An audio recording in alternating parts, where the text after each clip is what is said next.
Hello and welcome. In this video, we're going to be unpacking a really powerful framework for building a high-level directional bias. We're going to walk through, step by step, exactly how to do a monthly top-down analysis to get ahead of those major market moves. So welcome to AI Explains ICT. And here we are, the final month of core content. This is month 12, episode 1. We're going to be covering a complete top-down analysis framework. And the beauty of it is that it applies to all timeframes. Seriously, you're going to want to grab a notebook for this one, because we're about to get into some very specific and, frankly, very powerful concepts. All right, so here's our game plan. We'll start with the whole foundation of monthly analysis. Then we'll walk through the exact top-down process. After that, we'll see how to build the market's story, its narrative. Then we'll get into identifying the key price levels that really matter. And finally, we'll wrap it all up with a real-world case study on the Australian dollar. Okay, first up, mastering the monthly chart. Now, this isn't just about getting some kind of long-term view. No. This is about building the entire foundation for your directional bias. If you can get this part right, it can literally inform your decisions for weeks and even months to come. And it's super important to understand that the framework we're covering here, well, this is the personal, systematic process that ICT himself uses. This isn't just theory, okay? It's a practical routine that he does at the close of every single month to really get in sync with what the market is doing. So, what's the end game here? What are we actually trying to do? Well, the goals are crystal clear. First, we need to form a solid monthly perspective. Second, identify a high probability directional bias. Third, we're going to classify what ICT calls PD arrays. Think of these as specific price points that act as institutional road signs, and we'll get into those details later. And finally, the whole thing comes together to complete a full institutional analysis. All right, let's see how this all builds into a process you can actually repeat, month after month. Think of this next section as your analytical roadmap. It's a clear, step-by-step guide you can follow every single time. Okay, so this flowchart right here lays out the entire framework. You'll notice it's basically a 3-stage process. We start over on the left with time and fundamentals, things like seasonality and interest rates. This stuff gives us our context. Then we move to the middle where we analyze the market's actual behavior. Is it trending? Is it consolidating? And finally, we use the PD array matrix on the right to nail down specific actionable price levels. We're going to unpack every single one of these. Now, before we go any further, we have to talk about a core philosophy from ICT. This is a big one. It's always time, then price. We don't just jump in looking at price patterns. Nope. We start with time-based factors, like seasonal tendencies and quarterly cycles. Why? Because time provides the context for why and when price should move in the first place. So with that in mind, let's start building that market narrative. This is where we play detective, really. It's all about constructing the logical story for the market. We're layering these different pieces of evidence on top of each other to figure out where price is most likely going to go next. The first part of our story comes from time and fundamentals. We've got to ask 3 key questions. First, is there a seasonal tendency for this asset this month? Institutions often position themselves based on these historical patterns. Second, looking at the last 3 to 4 months of price action, are we maybe due for a major shift, a reversal, or is this a continuation? And third, and this is a big one, what are the interest rate differentials telling us about fundamental strength?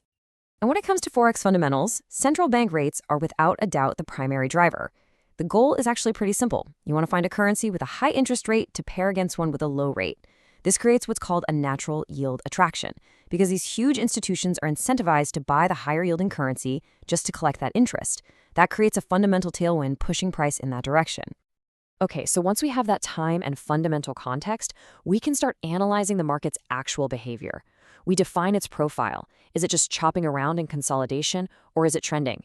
Then we look at correlated markets. Are they telling the same story, confirming our narrative? And finally, we dig into market structure, the pattern of highs and lows, to see who's really in control. So here's the crucial thing about defining the market profile. It's a process of elimination. You always start by asking, is the market consolidating? If the answer is yes, then you start anticipating a breakout. If it's no, then you ask if it's trending. The answers to these simple questions dictate your next analytical steps and your expectations for what comes next. It's that important. All right, so we've built our narrative. Our story is starting to make sense.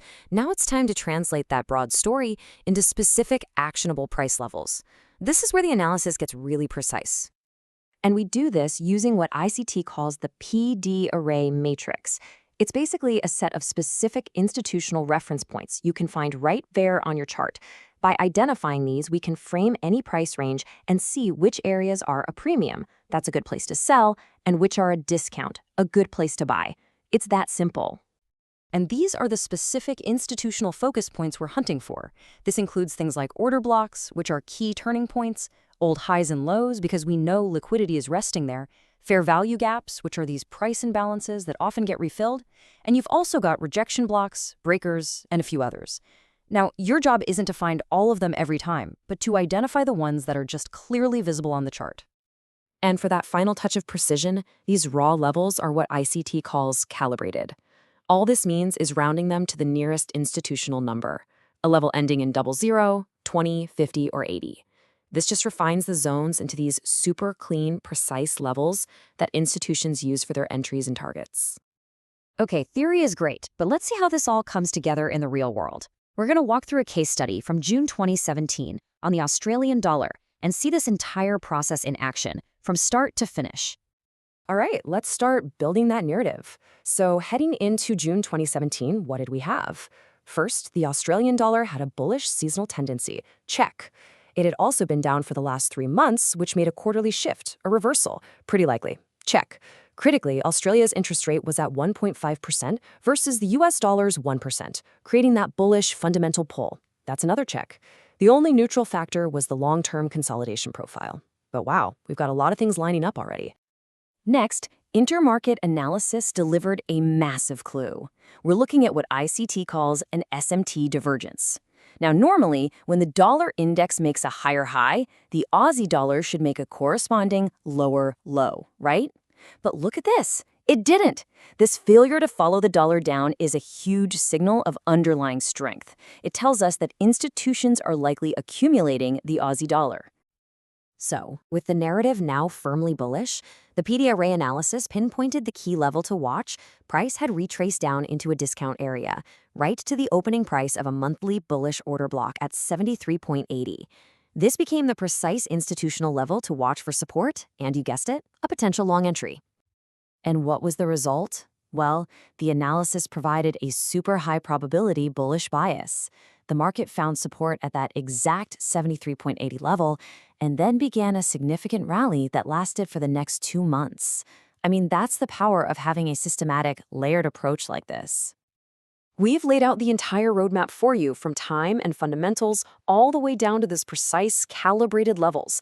So the real question for you is, now that you have this framework, how are you going to approach building your bias at the start of next month? If you found this video helpful, please do us a favor and like this video and subscribe to the channel. And hey, if you have any questions at all, just leave them in the comments below and a real human will get back to you. Safe trading.